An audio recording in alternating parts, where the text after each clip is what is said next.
자, 우리가 12강 이론편에서 아주 장황하게 봤죠? 제도, 빈곤 이 얘기를 봤는데, 자, 첫 번째 여러분이 다시 연습해 볼 거는 요 그림이에요. 이 그림을 이제 한마디로 하면 역사적 제도주의를 딱 보여주고 있는 거죠. 그러니까 어떤 제도라는 건 정치와 상당히 밀접한 관련성 속에서 만들어진다. 이걸 상징적으로 보여주는 거예요. 물론 역사적 사건과도 관련이 되어 있다. 그래서 역사적 제도주의죠. 여기는 정치가 빠져 있지만 이걸 보여주는 것이다. 그리고 이 그림을 주고 여기에서 옳은 설명으로만 묶인 걸 보기 위해서 골라보라는 거죠. 첫 번째는 한번 만들어진 제도는 영원히 반복된다. 그걸 보여주는 게 아니잖아요. 제도는 계속 바뀌죠. 정치가 바뀌고 제도가 하나 만들어지면 다시 정치가 바뀌면 그 제도는 또 바뀌는 거잖아요. 그럼 당연히 니은은 맞죠. 역사적 제도주의를 말해주고 있는 겁니다. 탈상품화, 상품화 뭐 이런 거와는 상관이 전혀 없는 겁니다. 제도는 역사적 사건과 역사 연관성이 있다. 이거 보여주는 거 맞습니다. 근데 두 번째 것 때문에 정치와 관련이 없다. 정치와 관련이 있음을 말해주고 있다. 그러면 리을도 맞는 표현이죠. 제도는 정치적 관계의 산물임을 보여준다. 그렇죠. 미음이고 또 이 제도는 정치로부터 영향을 받는다. 이런 측면이 있어도 맞는 거죠. 한번 만들어진 제도는 정치를 그렇죠. 그러니까 미음과 비읍은 바로 이거죠. 제도와 정치가 이렇게 영향을 주고 이렇게 영향을 준다. 서로. 요 얘기를 이제 한꺼번에 하니까 니은, 미음, 비읍이 맞으니까 1번이 되겠네요. 1번이.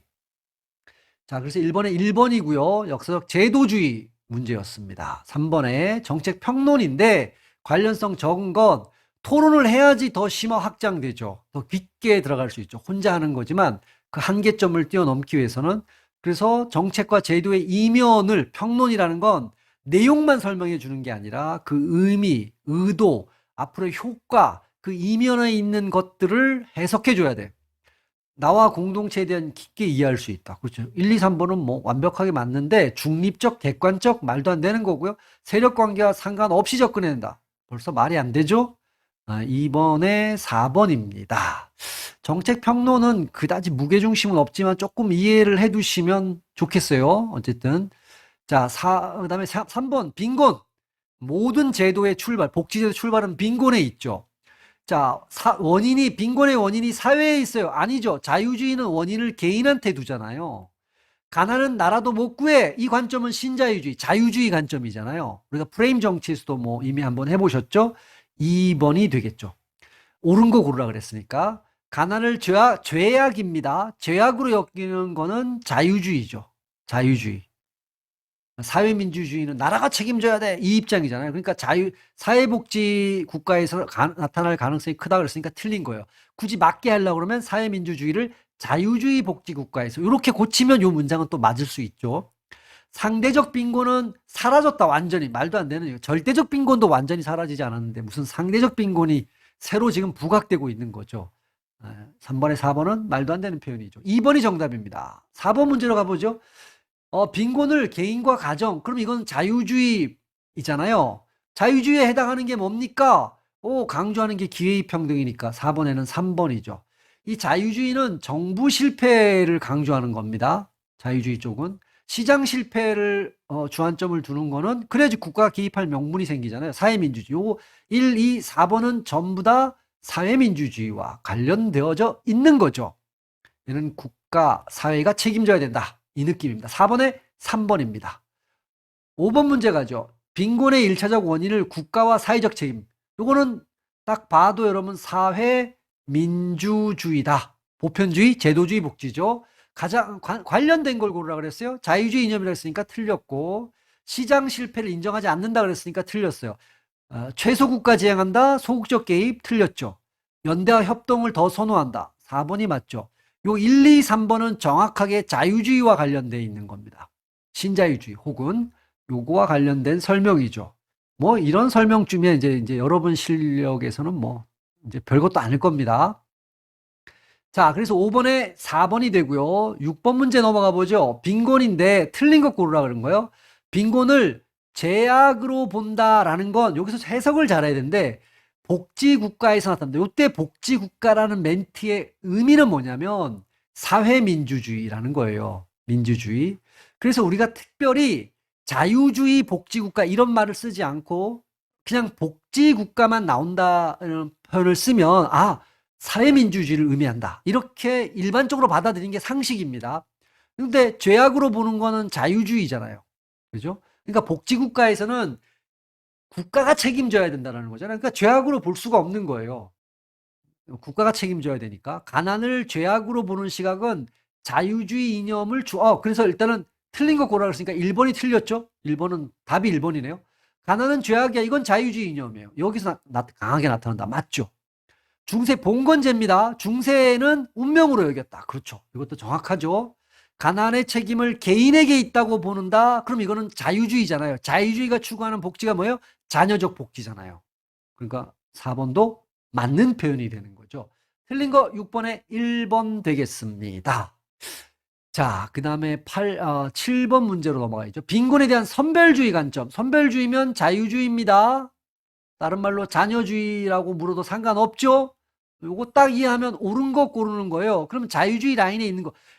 빈곤은 연대와 협동이 없기 때문이야 라고 보면 이거는 사회민주주의죠. 자유민주주의는 얘네들이 보는 건 자조정신, 자립정신의 결핍으로 봅니다. 근면성실이 못하기 때문이야. 자조와 자립정신이 결핍되어 있기 때문이야. 그러면 얘네 쪽이 맞아요. 개인과 가족의 책임이다. 그렇죠. 7번에 2번이죠. 자유주의 시각이죠. 기본적으로. 답은 2번이네요. 정부의 책임에 있다. 저임금 정책이니까 이게 국가 정책이잖아요. 국가 정책이니까 결국은 국가의 책임이라고 보는 거야. 그러니까 1번, 3번, 4번은 보편주의와 관련돼 있죠. 다른 말로 사회민주주의와 관련돼 있는 거예요. 답은 7번에 2번 되겠습니다. 자, 8번 문제, 빈곤 문제 또 나오네요. 옳은 것 고르는 거예요. 빈곤을 바라보는 관점은 우리가 세 가지 봤죠. 중세의 운명, 자유주의의 죄악, 국가의 책임이야. 사회민주주의 어느 시기에나 유사했다. 이게 틀렸죠. 시기별로 달라졌죠. 중세시대, 산업혁명 초기, 2차 대전 이후 계속 변해왔죠. 봉건제는 운명. 그렇죠. 옳은 것 고르는 겁니다. 그러니까 일단 8번에 2번은 옳은 거예요. 답이 2번 되겠네요. 가난의 책임을 나라에 있다고 보는 관점은 선별주의가 아니죠. 보편주의죠. 보편주의. 사회민주주의 쪽이잖아요. 선별주의는 자유주의 쪽이잖아요. 그러니까 말이 안 되죠. 제2차 세계대전 이후 서유럽 복지국가에서 가난을 죄악으로 본 건 자유주의입니다. 산업혁명 초기에 주로 있죠. 2차 대전 이후 서유럽 복지국가는 사회민주주의예요. 그러니까 얘네는 죄악으로 볼 리가 없죠. 국가 책임이라고 보는 거니까. 자, 8번의 답은 2번이 되겠죠. 또 빈곤 물었는데 옳은 것 고르는 겁니다. 가난의 책임이 국가에 있다고 보는 생각은 보편적 복지국가에서 맞잖아요. 9번은 얘기할 필요 없이 답이 옳은 거니까 1번이 되겠네요. 자녀적 복지는 자유주의 라인입니다. 가난을 나라가 책임져야 한다. 이거는 보편적 복지국가에 해당하죠. 자녀적 복지는 개인 책임입니다. 빈곤을 운명으로 보는 건 중세죠. 중세에 이렇게 봤는데 진보주의. 여러분 여기 진보주의자들이라는 건 사회민주주의를 얘기하는 거예요. 이렇게. 그래서 전혀 안 맞는 거예요. 복지국가 등장과 함께 이때 복지국가라는 건 사회민주주의 이념이죠. 2차 대전 이후에 상대적 빈곤의 문제가 해결되었다. 요것 때문에 틀렸어요. 완전히 없긴 하지만 상대적 빈곤의 문제가 해결될 수가 없죠. 새롭게 대두된 거예요. 절대적 빈곤은 어느 정도 탈상품화를 통해서 해결을 했는데, 즉 다시 한번 우리가 복습을 해보죠. 복지국가, 즉 사회민주주의는 두 가지가 중요해요. 탈상품화를 높여야 돼. 즉 사회적 임금 수준을 높여야 돼. 그러면 뭐가 해결되냐면 절대적 빈곤은 거의 해결이 돼요. 왜냐하면 내가 옷이 없거나 집이 없거나 그다음에 먹을 게 없는 거는 거의 그런 국민들은 없단 얘기예요. 스웨덴 같은 나라들은. 근데 이거는 완벽하다 이런 느낌은 사실은 학문에서는 어울리지 않고 상당히 해결됐다라는 거예요. 그런데 두 번째가 있죠. 계층화 수준은 낮춰줘야 돼요. 이게 바로 불평등과 연결되죠. 여러분 불평등은 빈곤의 문제로 가면 무슨 빈곤이에요? 상대적 빈곤이에요. 그런데 이 계층화 문제는 낮춰줘야 되는데 상대적 빈곤을 해결해야 된다는 뜻이에요. 근데 이거는 여전히 해결이 제대로 안 되고 있죠. 그 이유를 자세히 생각해 보면 다른 사람과 비교해서 느끼는 거란 말이에요. 비교. 그러니까 아무리 스웨덴이라고 하더라도 다른 사람과 물론 미국보다는 덜하겠지. 미국보다는 그래서 미국과 계층화 수준, 불평등도, 상대적 빈곤, 의식 수준 이런 걸 나누면 스웨덴이 미국보다는 낮을 거예요. 분명히 낮은데 스웨덴 안에서 그 계층화, 불평등 문제가 상대적 빈곤이 완전히 해결됐다. 해결되었다. 아니죠. 그럴 수가 없어. 그러니까 여전히 이게 새로운 빈곤의 문제가 복지국가에서 다시 직면하기 시작한 거예요. 이게 해결되었다? 이 말 자체가 일단 틀려요. 어떻게 해결될 수가 있겠어요. 그죠? 제가 조금 더 길게 한번 설명해 봤습니다. 9번에 1번입니다. 자, 이제 10번 문제로 넘어가 볼게요. 빈곤에 대한 사회민주주의 입장이에요. 그러면 국가, 나라가 책임져야 되잖아요. 가난은 나라의 책임이다. 자, 1번과 2번, 요 1번과 2번은 자유주의 시각이죠. 운명이다. 이거는 중세 봉건 시기 관점이죠. 10번에 3번 되겠습니다. 11번 가보죠. 빈곤인데 틀린 겁니다. 사회민주주의 이념 나왔네요. 국가 책임이야. 오케이. 이건 맞는 표현이죠. 자유주의 이념 나왔네요. 가난은 죄악이야. 오케이. 이거 맞아요. 네가 게을러서 그런 거야. 넌 죄 지은 거야. 가난에 대한 나라의 책임을 강조하는 입장은 이게 사회민주주의잖아요. 그럼 얘네가 주장하는 게 보편적 복지, 제도적 복지잖아요. 깊게 연관돼 있다. 오케이. 이거 맞는 표현이죠. 자, 그러면 11번의 답은 4번이겠네요. 진보주의자들은 빈곤을 개인의 운명은 여러분 중세잖아요. 중세 봉건. 근데 제가 늘 얘기하지만 봉건, 이 진보주의자들은 사회민주주의 이념을 추구한다 라고 생각하셔야 되는 겁니다. 그러니까 뭐 11번은 기본적으로 안 맞는다. 12번 문제. 최저 생활을 유지할 수 없는 수준. 최저 생활도 안 돼. 이 빈곤과 직결되는 게 뭐냐? 이런 얘기예요. 12번의 절대적 빈곤입니다. 절대적 빈곤. 이건 상대적 빈곤은 불평등과 관련되는 겁니다. 비교를 통한 절대적 빈곤, 최저 생활. 요거와 직결되는 개념이다. 자, 13번 빈곤에 대한 다음 설명 중 옳은 거예요. 오늘날 절대적 빈곤은 물론 상대적 빈곤도 모두 말도 안 되는 소리죠. 심지어 절대적 빈곤은 선진국에서도 지금 나타납니다. 뭐 대표적인 게 미국입니다. 상대적 빈곤도 사라질 수 없어요. 이게 해결될 수가 없어요. 사회민주주의, 다만 상대적 빈곤이 다른 나라와 비교해서 조금 더 완화되어 있다. 뭐 이 정도는 가능하죠. 사회민주주의의 빈곤은 공적 책임을 자유주의보다 더, 그렇죠. 공적 책임은 국가 책임을 얘기하는 거잖아요. 사회민주주의가 이걸 더 강조하죠. 맞는 거 골라야 되니까 2번은 일단 맞는 거니까 정답이네요. 자, 3번은 왜 틀렸는지 가보죠. 가난의 책임을 나태와 부도덕, 이걸로 보는 거는, 얘네는 지금 나태와 부도덕으로 보는 거는 자유주의잖아요. 자유주의는 빈곤의 책임을 어디에 둡니까? 개인한테 두게 되잖아요. 국가와 사회는 사회민주주의니까. 여기서 틀렸죠? 빈곤 현상은 개인의 노력만으로 충분히 해결할 수 있다. 아니죠. 구조적, 사회적 위험, 구조적 위험은 개인 노력만으로는 절대로 해결할 수가 없어요. 이 멘트 자체가 사회민주주의는 필요 없다. 이런 얘기하고 똑같은 얘기죠. 복지에서는 뭐 말도 안 되는 얘기죠. 자, 그래서 13번 문제 2번이 되겠습니다. 자, 14번 문제로 들어가 볼게요. 빈곤과 가난에 대한 설명으로 틀린 겁니다. 가난을 나라가 책임져야 관점은 사회민주주의 철학에 가깝죠. 1번은 완전히 맞는 얘기고요. 상대적 빈곤은 복지국가 등장 이후에 여전히, 그렇죠. 이게 맞는 편이야.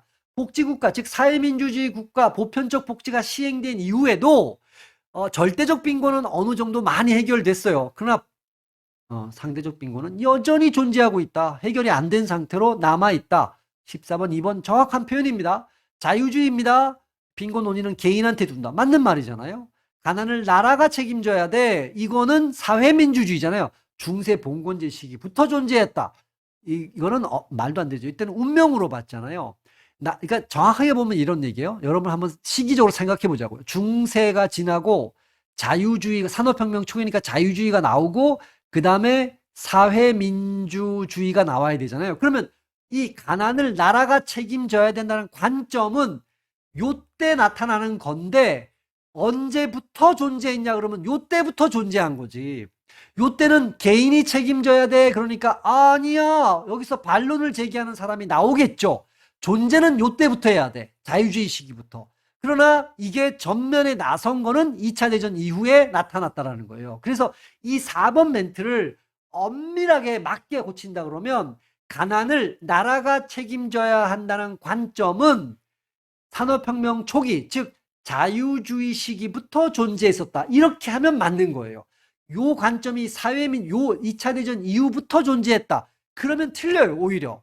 그때 핵심으로 드러난 거지. 존재한 건 자유주의 시기부터 존재해야 시기적으로 맞는 거예요. 그렇죠? 그래서 요때는 힘을 못 얻었지만 요때는 세력화를 이루어서 전면에 나서 정책화되기 시작한다는 거죠. 세력화 이전부터 있어야 되는 거죠. 요 시기죠. 그래서 14번의 4번 문장은 엄밀하게 한번 생각해 볼 필요가 있죠. 어쨌든 지금 뭘 골라야 돼요? 틀린 걸 골라야 되잖아요. 그래서 4번이 틀렸다. 이런 얘기입니다. 요게 틀리고 맞게 고친다 그러면 요렇게 고치면 훨씬 맞다. 요런 겁니다. 15번 문제로 가죠. 불평등 문제는 제가 뭐와 관련된다 그랬어요? 계층화와 관련돼 있어요. 빈곤은 뭐와 관련돼 있어요? 비교하는 거니까 상대적 빈곤. 15번에는 4번과 직결되는 겁니다.